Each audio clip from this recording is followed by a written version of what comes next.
on the subject of the Palestinians. Here's Alex in North London. Alex, go ahead, sir.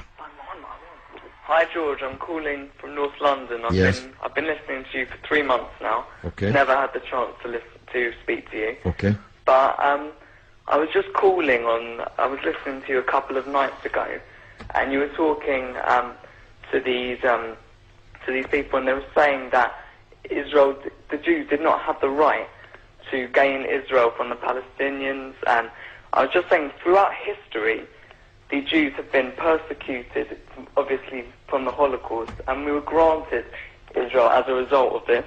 And I feel that granted by whom? We were granted from Britain and other countries. Granted us that. Well, what right did Britain have to grant you somebody else's country?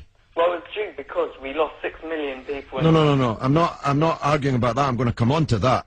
But what right did Britain have to grant you somebody else's country? We had the right because we lost 6 million people and we did not have 100. Well, yeah, I'm going to ask you for a third time. What right did Britain have to grant you somebody else's country? Well, they didn't. Well, they were giving us the right because it was they were basically gave us because of the.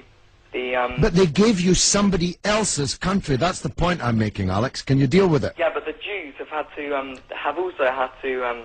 They've dealt with this throughout history. Well, Alex, I don't know if you came on with a script and you can't deviate from it. Can you please answer that point? And we'll come to the Holocaust and who was responsible for it and who should have paid and what they should have paid for it.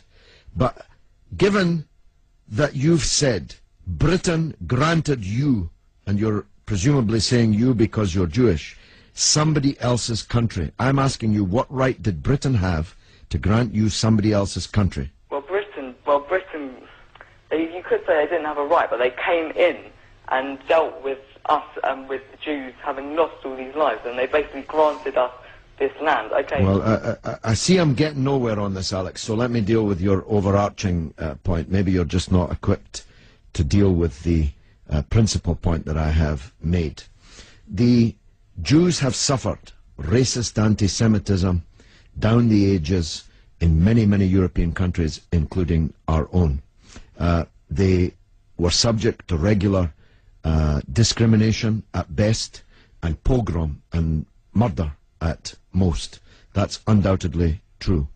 The one place in the entire world that Jews were neither discriminated against nor subject to pogrom was the Muslim world. In fact, so much was that the case that when Christianity came back to power in Spain, in Andalusia, in the western extent of the Islamic Empire, when the Muslims left, the Jews left with them because they feared the Christian anti-Semitism which would be unleashed in the wake of the departure of the Islamic civilization in the West. That's why so many Jews are to be found even today, and were to be found in profusion before the creation of the State of Israel, in countries like Morocco and along the North African coast, because under the protection of the Muslims, the Jews left Europe and went to live in North Africa.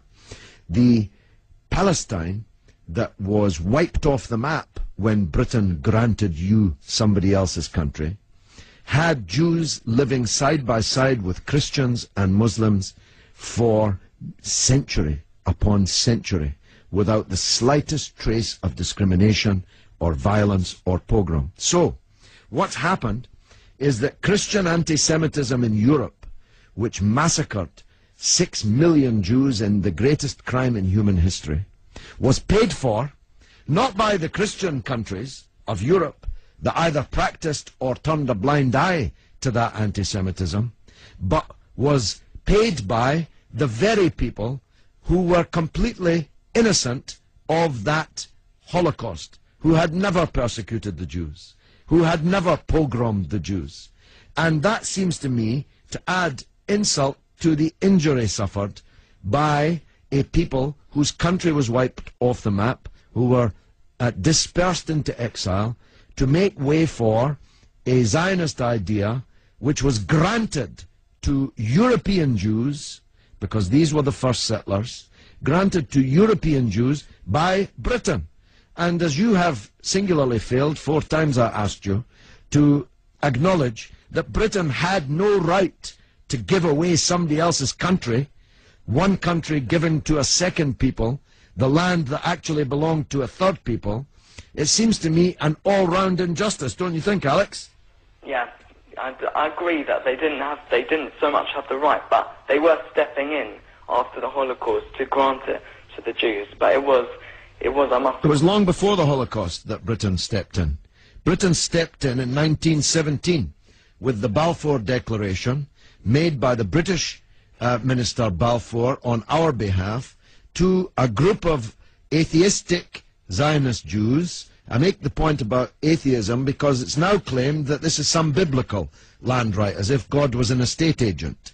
The men to whom Israel was promised were atheistic Jews. They were not only not speaking for all Jews, they represented at that time in 1917 a tiny proportion of the world's Jews.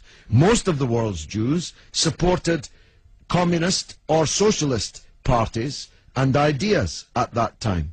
The Zionists represented a tiny sliver of Jewish opinion at that time. Yet Balfour promised them the land which belonged to a third people, without consulting either the British or the world's Jews, and least of all, consulting the Palestinians.